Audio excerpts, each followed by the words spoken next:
গত বছর এই 5ই আগস্ট একটা অবিস্মরণীয় ঘটনা আমরা সবাই সাক্ষ্য দেই এবং আমরা দেখি কিভাবে বাংলাদেশি মানুষ অকুতোভয় ছাত্র জনতা কিছুদিনের মধ্যে একটি স্বৈরাচারী অবৈধ এবং নির্মম অত্যাচারী সরকারকে ছুঁড়ে ফেলে দেয়।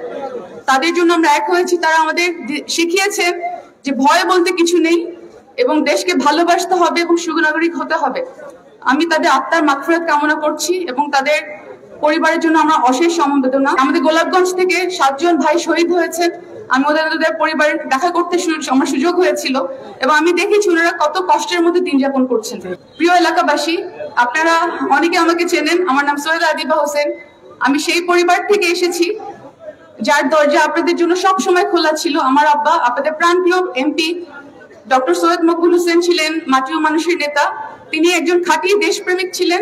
উনি তার দেশকে ভালোবাসতেন, গোলাপগঞ্জ বিহানি বাজারকে ভালোবাসতেন এবং সর্বোপরি আপনাদের ভালোবাসতেন। ওনার রাজনৈতিক দর্শন ছিল রাজনীতি হবে জনগণের কল্যাণে, নিজের ক্ষমতা বাড়ানোর জন্য নয়। উনি খুব স্বচ্ছ রাজনীতিবিদ ছিলেন। ওনার সময় কোনো দুর্নীতি, কোনো অন্যায় অবিচার, কোনো বলয় কোনো কিছু উনি করেননি। ওনার সমস্ত সময় এমপি থাকাকালীন উনি ব্যয় করেছেন আমাদের এলাকার উন্নয়নে। এবং ওই সময় আপনারা জানেন গোলাপগঞ্জ বিয়ানীবাজার আল্লাহর দোয়া এবং আপনাদের সবার সহযোগিতায় অনেকটা এগিয়ে গিয়েছিল। আমি তার মেয়ে হিসেবে, তার উত্তরাধিকার হিসেবে, তার পদাঙ্ক অনুসরণ করে বিএনপির একজন ক্ষুদ্র কর্মী হিসেবে আপনাদের কাছে এসেছি। আমি আপনাদের জন্য কাজ করতে চাই, সেবা করতে চাই। আপনারা আমার জন্য দোয়া করবেন। আমাদের দেশ এখন আমরা সবাই দেখছি একটা সংকটময় পরিস্থিতির মধ্য দিয়ে যাচ্ছে। আমাদের ভোটাধিকার নেই, আমাদের নিরাপত্তা যেটা একদম একটা মানুষের জানমালের নিরাপত্তা নেই, আমাদের কোনো কিছুই নেই এবং সবকিছু একটা হুমকির মুখে।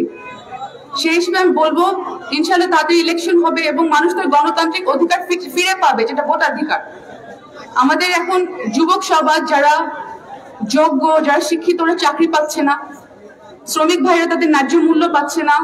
আমাদের কৃষক ভাইরা তাদের ফসলের ন্যায্য মূল্য পাচ্ছে না। এগুলো আস্তে আস্তে আমি আশা করব সামনে সুদিন আসবে এবং আমরা আমাদের ভালো দিনে আগের গণতান্ত্রিক বাংলাদেশে ফিরে যাব।